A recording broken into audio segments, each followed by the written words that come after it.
The Dogon dwell in the central plateau region of Bandiagara.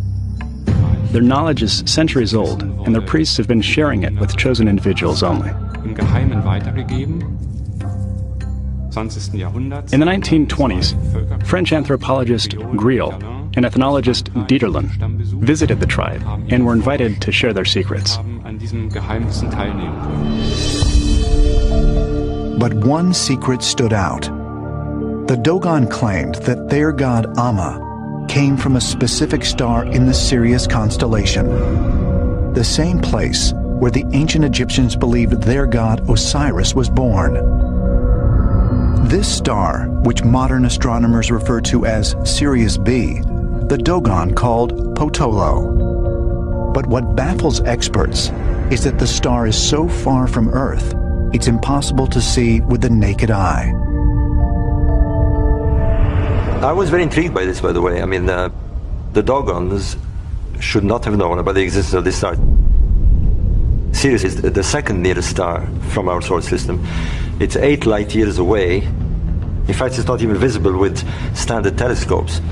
It was first seen, literally seen, and photographed in the 1970s. Modern science has corroborated that Sirius B does indeed exist. Problem is, the Dogon knew about this before modern science corroborated it. I mean, that's spooky.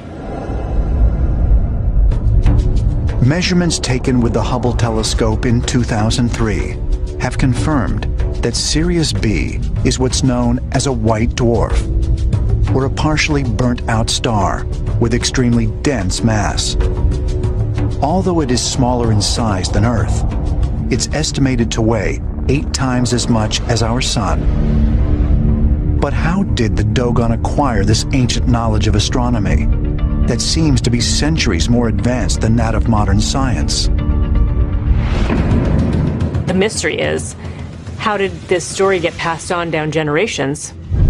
If the story came from a time before astronomers knew there was a companion star to Sirius, which can't be seen with the human eye. This is the Dogon symbol for Sirius. When you move it around, you can see an orbit around the center, marked by Sirius A. Sirius B circles around it, so it is a circular system. This sign is practically an astronomical model that the Dogon could not have invented because only Sirius A is visible. Sirius B and C are invisible.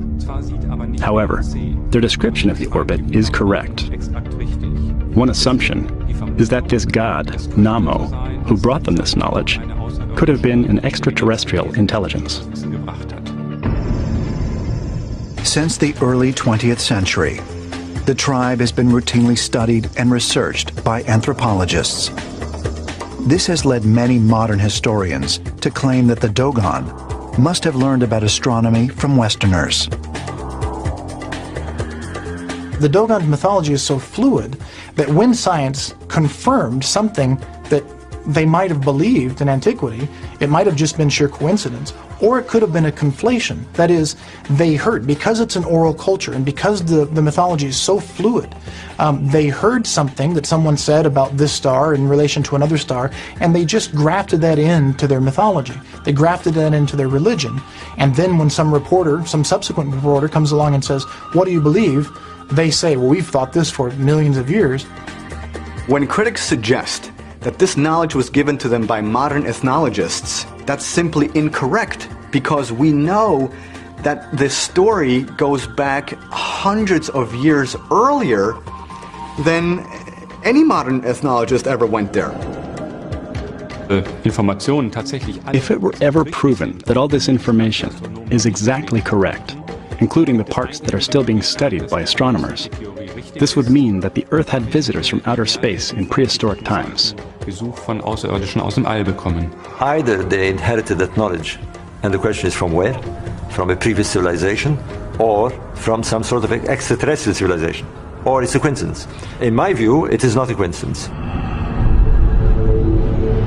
If the Dogon people really possessed this advanced astronomical knowledge, were their legends based on real events?